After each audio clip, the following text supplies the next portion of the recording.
नमस्कार, बहुत स्वागत है आप सभी का जी मध्य प्रदेश छत्तीसगढ़ देख रहे हैं आप। मैं हूं आपके साथ कोमल गंगवार। वक्त हो गया है देश और दुनिया की उन तमाम खबरों का जो आज पूरे दिन भर सुर्खियों में रही हैं। हम आपको दिखाएंगे वो स्पेशल रिपोर्ट जिसमें होंगी देश और दुनिया की तमाम बड़ी खबरें। तो चलिए शुरू करते हैं स्पेशल रिपोर्ट।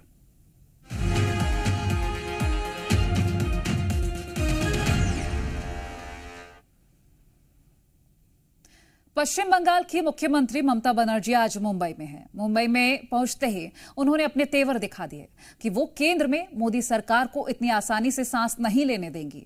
संसद के बाहर हो या संसद के भीतर, वो हर समय मोदी सरकार को चुनौती देने के लिए नई रणनीति बुनती रहेंगी। मुंबई में उद्धव ठाकरे से मुलाकात के बाद उन्होंने साफ कर दिया है कि 24 के चुनाव के बाद फिर खेला शुरू हो गया है। उनका दावा है कि केंद्र सरकार ज्यादा नहीं टिक पाएगी।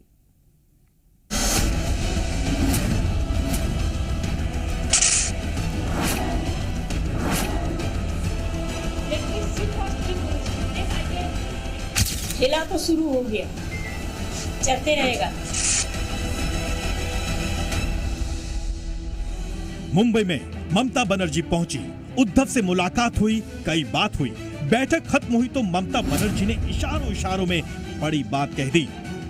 उन्होंने दावा किया है कि केंद्र में बीजेपी की सरकार कभी भी गिर सकती है। It is not stable government, responsible government.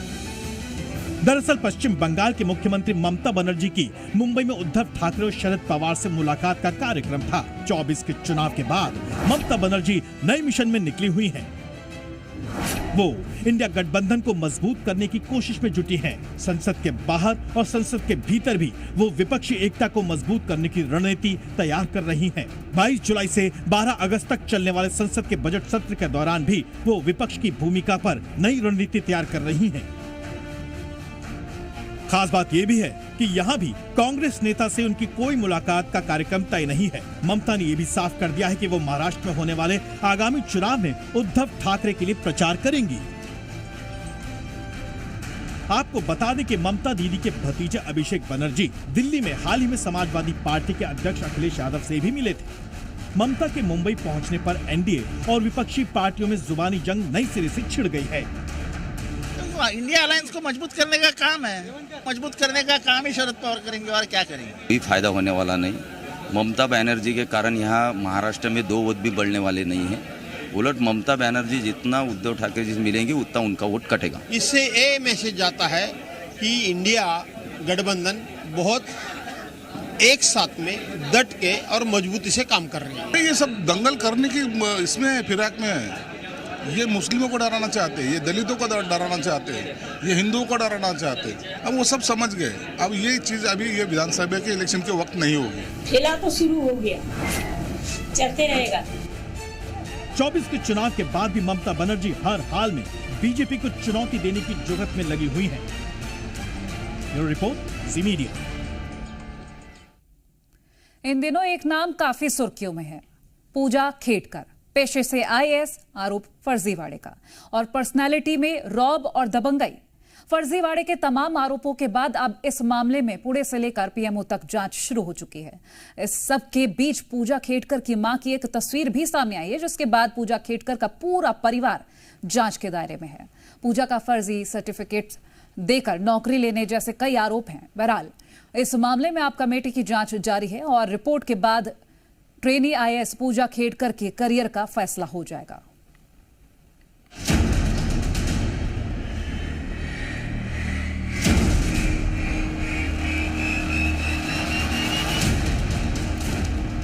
एक तरफ है महाराष्ट्र कैडर की टशनबाज आईएएस पूजा खेडकर, तो दूसरी तरफ पूजा खेडकर की बंदूकबाज मां मनोरमा खेडकर। दोनों मां बेटी पर अफसरशाही और दौलत का कैसा नशा सवार है, ये तस्वीरें इसकी बानगी भर हैं। लेकिन अब दोनों माँ बेटी नई मुसीबत में फंसती नजर आ रही हैं। सबसे पहले बात ट्रेनी आईएएस पूजा खेडकर की, जिन पर लगे आरोपों की फहरिस्त लंबी है, जिसमें सिलेक्शन के वक्त गलत जानकारी, ड्यूटी के दौरान मनमानी, निचले अधिकारियों पर दबंगई और संपत्ति को लेकर गलत जानकारी देने का आरोप है। मगर पूजा खेडकर अपने ऊपर लगे आरोपों पर मुंह नहीं खोल रही हैं। पूजा खेडकर आज मीडिया के सामने आई। आरोपों को लेकर जब सवाल हुआ तो कमेटी के सामने जवाब देने की बात कहकर किनारा कर लिया। मैंने जैसे पहले ही आपको बोला, I am not authorised to say anything to the media. मेरा जो भी सबमिशन होगा मैं वो कमेटी को कर दूंगा। एक तरफ पूजा खेड़कर को लेकर चौंकाने वाले खुलासे हो रहे हैं, तो दूसरी तरफ पूजा खेड़कर की लाइफस्टाइल को लेकर रोज नए दावे हो रहे हैं। कहा जा रहा है कि पूजा खेड़कर महंगे कपड़ों और घड़ियों की शौकीन है।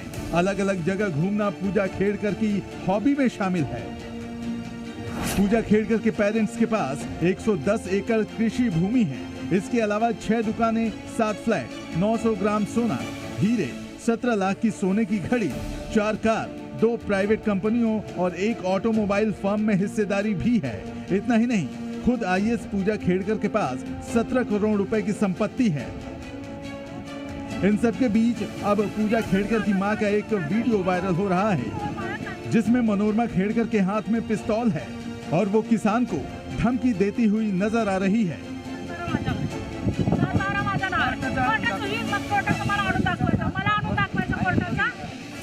कहा जा रहा है कि ये वीडियो साल 2023 का है।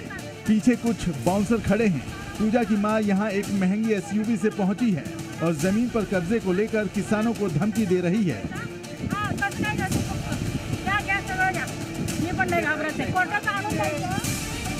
कहा तो ये भी जा रहा है कि संपत्ति की तरह ही मां बेटी को ये घमंड भी विरासत में ही मिली है।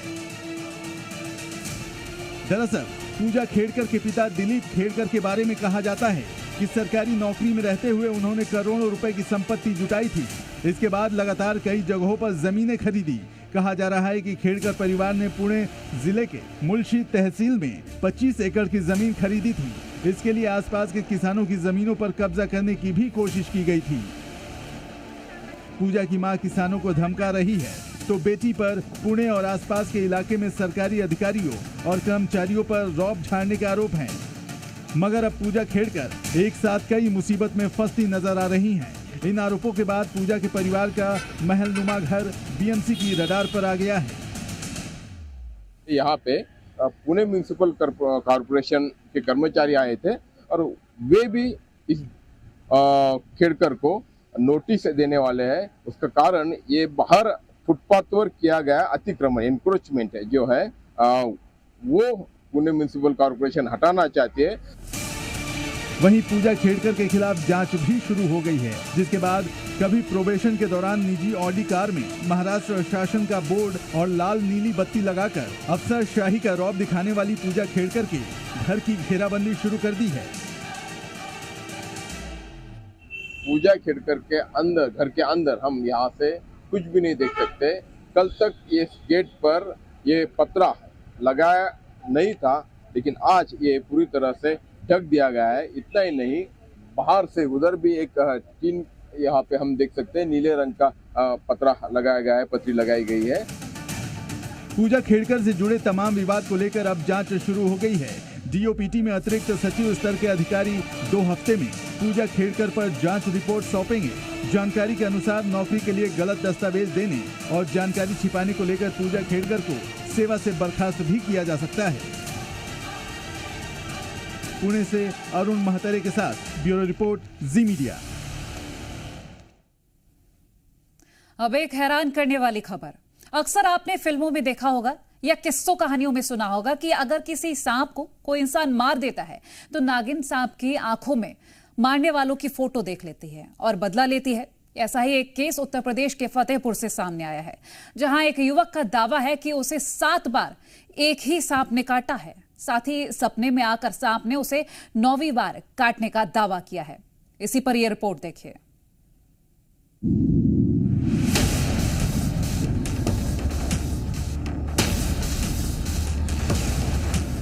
अक्सर आपने हिंदी फिल्मों में देखा होगा कि एक सांप बदला लेने के लिए अपने दुश्मन को ढूंढ कर काटता है, लेकिन हकीकत की दुनिया में ऐसा शायद ही किसी ने सुना हो।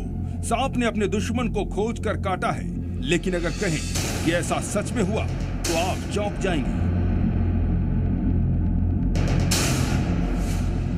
ये है फतेहपुर जिले के रहने वाले विकास द्विवेदी, और लगता है कि किसी सांप से इनकी बड़ी दुश्मनी हो गई है।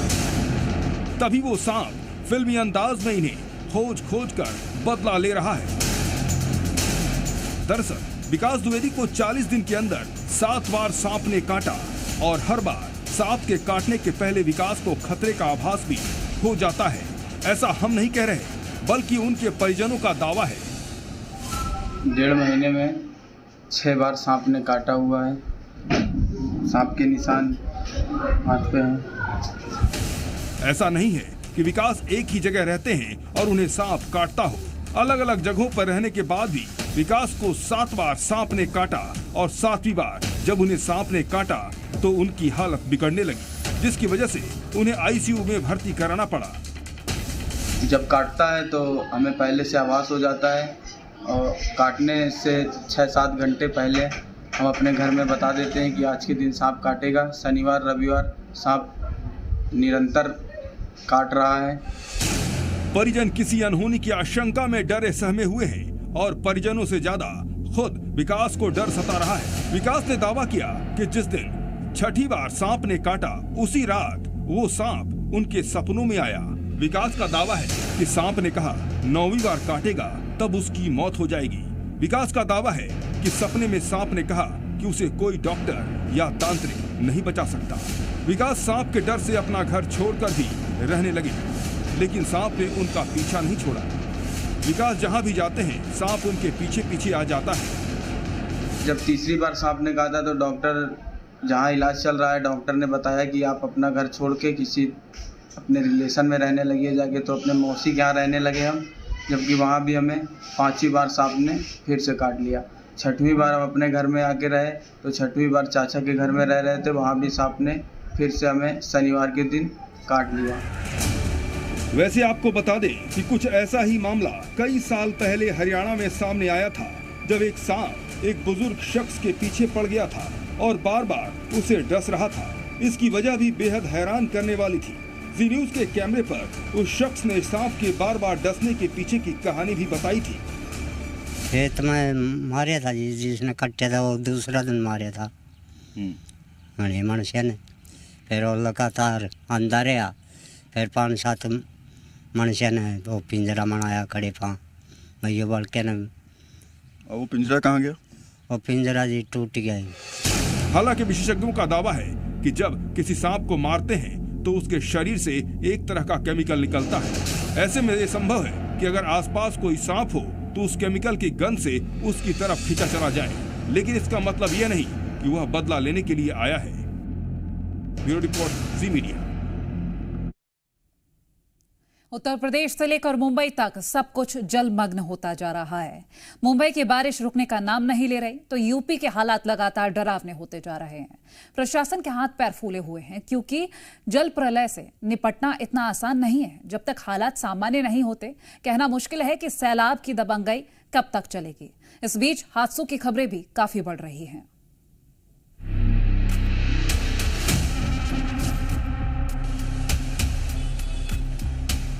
यूपी में नदियां उफान पर हैं, हालात बाढ़ के लिए जगह बना रहे हैं। यह हकीकत है यूपी के शाहजहांपुर की, जहां राष्ट्रीय राजमार्ग लखनऊ दिल्ली पर भीषण जल भराव के चलते लोगों को भारी मुश्किलों का सामना करना पड़ रहा है। हाईवे पर बाढ़ का पानी आने से यात्री बेहाल हैं, तो हाईवे पर गाड़ियों की लंबी कतार देखी जा सकती है। हालात ये हो गए हैं कि किसी भी वक्त कोई भी हादसा हो सकता है।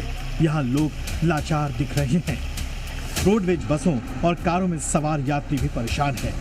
सड़क पर हर ओर पानी ही पानी दिखाई दे रहा है। मौसम विभाग ने यूपी के 51 जिलों में भारी बारिश का अलर्ट जारी किया है। 50 किलोमीटर प्रति घंटे की स्पीड से हवा भी चलेगी। गुरुवार की बात करें तो 49 जिलों में सिर्फ 5 मिलीमीटर की बारिश हुई, जो कि औसत से 52% कम है। यूपी में 24 घंटे में बिजली गिरने से 5 लोगों की मौत भी हुई है। यूपी के हरदोई में उफनाई गर्रा नदी ने लोगों की परेशानी बढ़ा दी है। गर्रा नदी के किनारे स्थित गांव में पानी घुस आया है। हजारों एकड़ फसल जलमग्न हो रही है। बलरामपुर में भी प्राइमरी स्कूल में पानी घुस आया। लखनऊ के ग्रामीण इलाकों में भी यही हालात हैं। फिलहाल मानसून पर ब्रेक लगता नहीं दिख रहा। इस वक्त हम सीतापुर और लखीमपुर बॉर्डर पर मौजूद हैं। सबसे पहले मैं आपको तस्वीरें दिखा देता हूं कि बाढ़ की वजह से जो गांव के जो संपर्क मार्ग हैं वो पूरी तरह से कट गए हैं और तमाम जगहों पर पानी भर गया है, जिसकी वजह से तमाम जो लोग हैं वो जो है अब अपने अपने गांव को छोड़कर दूसरे गांव की तरफ पलायन कर रहे हैं। नेपाल में भूस्खलन से यात्रियों से भरी 2 बसें त्रिशूली नदी में समा गई है। हादसे में मरने वाले कई लोग उत्तर प्रदेश के बताए जा रहे हैं। यूपी के महाराजगंज से हालात का जायजा लेने के लिए टीम भी निकल चुकी है। यहां हल्द्वानी में पहाड़ से उतरकर रिहायशी इलाकों की तरफ पानी बढ़ रहा है। ये डरावना है। फिलहाल नाले के आसपास रहने वाले लोगों को रेस्क्यू कर सुरक्षित जगह पहुंचाया जा रहा है। उत्तराखंड में करीब 7 जिलों में बारिश के खतरों से प्रशासन ने आगाह किया है। यहां लोग जान जोखिम में डालकर उफनती नदी पार कर रहे हैं। कई स्थानों पर भारी से भारी बारिश हो सकती है। जिस तरह से मौसम का मिजाज बदल रहा है, तस्वीरों के जरिए आप देख सकते हैं कि आसमान में काले घने बादल छाए हुए हैं। जिस तरह से नदी और नालों का जलस्तर बढ़ रहा है, ऐसे में सरकार ने आपदा प्रबंधन टीम को भी अलर्ट पर रहने के निर्देश दिए हैं। मुंबई में भी अंधेरी में यहाँ ऊपर तेजी से ट्रेन गुजर रही है तो नीचे उतनी ही तेजी से सबवे में पानी भरता जा रहा है। मुंबई में बारिश का येलो अलर्ट जारी किया गया है। झमाझम होती बारिश यहां माया नगरी में मानो ताले जड़ने की कोशिश कर रही है। मुंबई रफ्तार पकड़ने की कोशिश कर रही है तो एक्सप्रेसवे पर जलभराव की समस्या चुनौती बन गई है। नवी मुंबई के हालात भी कोई जुदा नहीं है। किंग्स सर्कल में लोग परेशान दिख रहे हैं। आपको बता दें कि मुंबई के लिए अगले 72 घंटे भारी हैं। इस महीने में सामान्य तौर पर 840 मिलीमीटर बारिश होती है, जो दिल्ली की 4 महीने की मानसून बारिश से ज्यादा है। हफ्ते भर ये बारिश जारी भी रहेगी। बारिश का सितम झेल रही मुंबई रात में भी चलने की कोशिश कर रही है। ब्यूरो रिपोर्ट, जी मीडिया। और अब हम आपको पाकिस्तान के फिर टुकड़े टुकड़े होने का ट्रेलर दिखाएंगे। बलूचिस्तान के लोग भारत में शामिल होने के लिए तड़प रहे हैं और पाकिस्तान उन पर बेइंतहा जुल्म करता है, लेकिन अब हालात पाकिस्तान के हाथ से निकल रहे हैं। बलूचिस्तान में पाकिस्तान के खिलाफ विद्रोह की चिंगारी अब शोला बन रही है, जिसमें पाकिस्तान का फिर टूटना तय माना जा रहा है। तो आइए अब इसी ट्रेलर का आपको दिखाते हैं।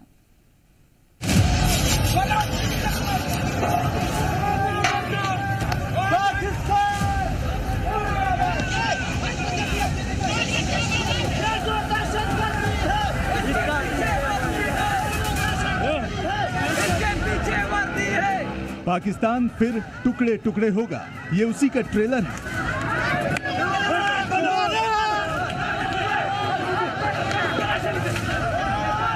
पाकिस्तान बलोचों का दुश्मन, ये उसकी जिंदा तस्वीर है। कैसे बलूचों पर जुल्म किए जाते हैं, ये उसका लाइव सबूत है।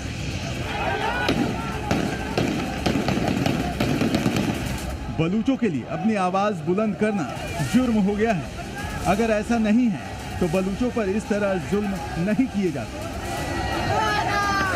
कर रहे हो ना, आप मार रहे हो, नहीं मारो उसको, बेहोश हो गया है भाई, छोड़ दो उसको।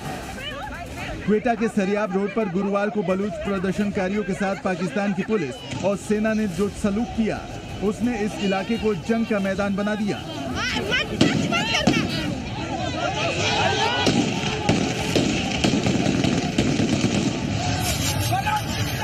दरअसल क्वेटा से जहीर अहमद बलूच नाम का एक एक्टिविस्ट लापता है, जिसकी सकुशल बरामदगी के लिए लोग 10 दिन से शांतिपूर्ण प्रदर्शन कर रहे थे, जिसे दबाने के लिए पाकिस्तान ने हिंसा का रास्ता चुना।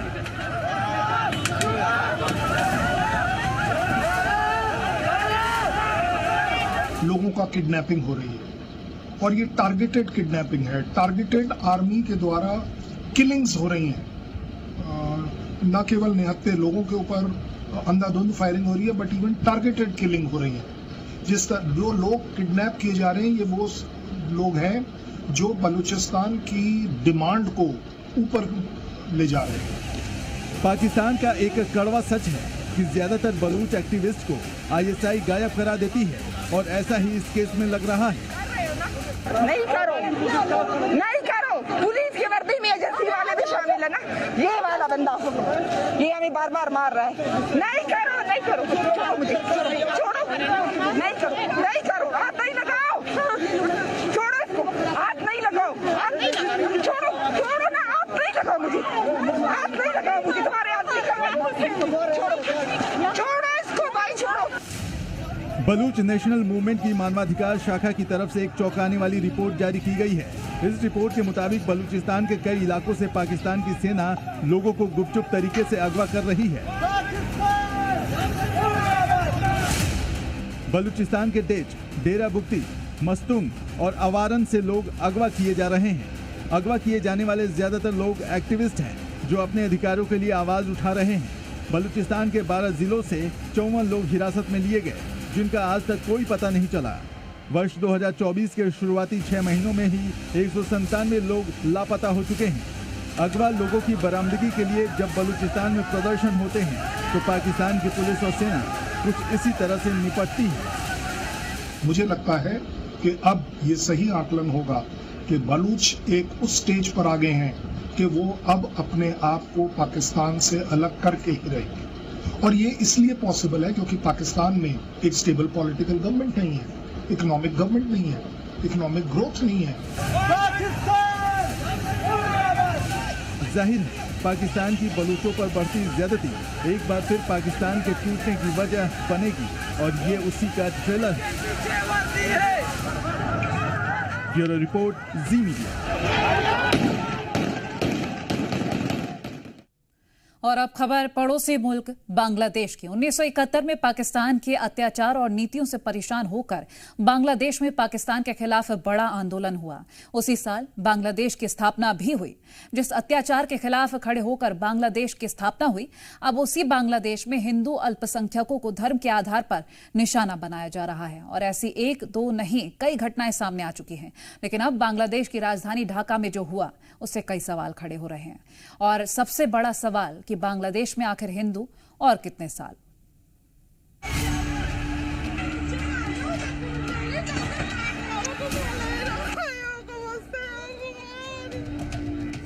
बांग्लादेश में अत्याचार, हिंदुओं के पास सिर्फ 15 साल। जिन्नालैंड की राह पर बांग्लादेश बनेगा इस्लामिक देश। 2040 সালের পরে বাংলাদেশে ইসলাম ছাড়া আর কিছু থাকবে না ইনশাআল্লাহ।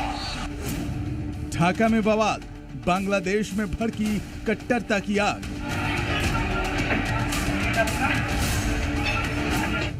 हिंदुओं के खिलाफ नफरती सोच, घरों में तोड़फोड़। बांग्लादेश एक बार फिर कट्टरता और नफरत की आग में सुलगने लगा है। तस्वीरें बांग्लादेश की राजधानी ढाका की हैं, जहां हिंदू बहुल इलाके में जो हुआ वो सन्न कर देने वाला है। सैकड़ों कट्टरपंथियों का एक झुंड मिरांजिला कॉलोनी में दाखिल होता है, जहां बड़ी संख्या में बांग्लादेशी हिंदू रहते हैं। और फिर नफरती सोच में लिपटे कट्टरपंथी पत्थरबाज एक एक कर हिंदुओं के घरों पर हमला करना शुरू कर देते हैं।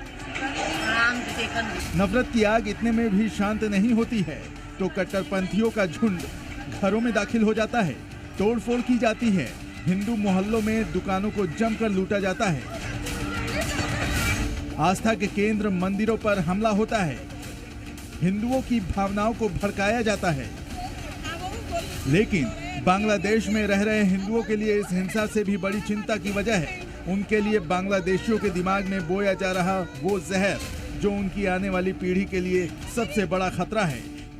क्योंकि अगर बांग्लादेश इस सोच पर चला तो यहाँ हिंदुओं का रहना मुश्किल ही नहीं, नामुमकिन हो जाएगा।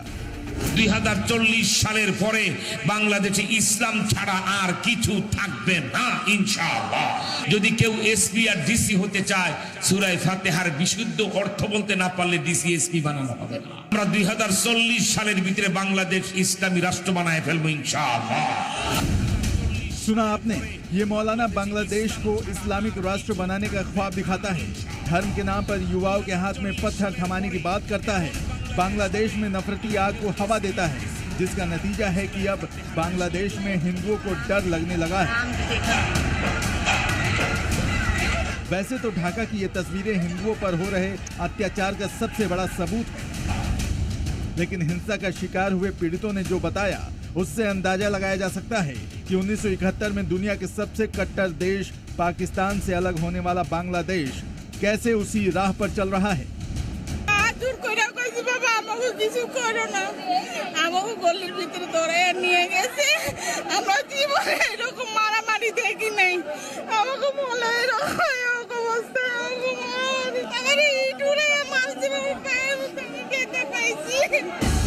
हिंसक भीड़ यही नहीं रुकी। हिंदुओं को लेकर यहाँ के लोगों में किस कदर नफरत भरा गया है उसका अंदाजा इस बात से लगाया जा सकता है कि भीड़ ने महिलाओं और बच्चों तक को नहीं बख्शा। मंदिले ছিলাম দাদা, পূজা করতেছিলাম, তো আমি পূজা করতেছিলাম তো ওটাকে দেখি এই যে আওয়ালের পোলাপানরা হামলা করছে, যে বড় বড় মানে অস্ত্র নিয়ে সবাইকে মারছে, আবার পিছন থেকে এইটুক মারছে, আমার মাথায় আজায় লেগে গেছে। আমাদের অনেক মা বোনদের ক্ষতি হয়েছে আমাদের এই এলাকায়। बांग्लादेश में इस बार हिंदुओं को निशाने पर लेने का आरोप वहां के एक सियासतदां पर भी लगा है, जिस पर हिंदुओं की संपत्ति लूटने और उन्हें डरा धमका कर रखने का आरोप है। ওয়ার্ড কাউন্সিলর আওয়াল হোসেন ওনার গ্যাং নিয়ে না হইলো 150-200 পোলাপান। তারপরে আমি হাত জোড় করে অনুরোধ করলাম যে আওয়াল ভাই আপনি সবাইকে বের করে দেন, আপনি থাকেন, ম্যাজিস্ট্রেট থাকবে, আমাদের প্রতিনিধি থাকবে, উনি ঘরের চাবি খুলে চলে যাবেন। উনি এই কথা বলার পরে কয় না আমার লোকজন থাকবো, আমিও যাব। আমি বললাম ভাই প্লিজ আমার মা বোন আতঙ্কে আছেন, তবে হাত জোড় করতেছে, উনি মানেন নাই। ওখান থেকে কেউ স্টিলের স্টিক। ऐसा नहीं है कि हिंदुओं के खिलाफ बांग्लादेश में ये पहला हमला हो, लेकिन जिस तरह से अलग अलग हिस्सों में हिंदुओं को प्रताड़ित होना पड़ रहा है ये बड़ी चिंता की बात है। ब्यूरो रिपोर्ट, जी मीडिया। और चलिए फिलहाल इस स्पेशल रिपोर्ट में इतना ही। देखते रहे जी मध्य प्रदेश छत्तीसगढ़।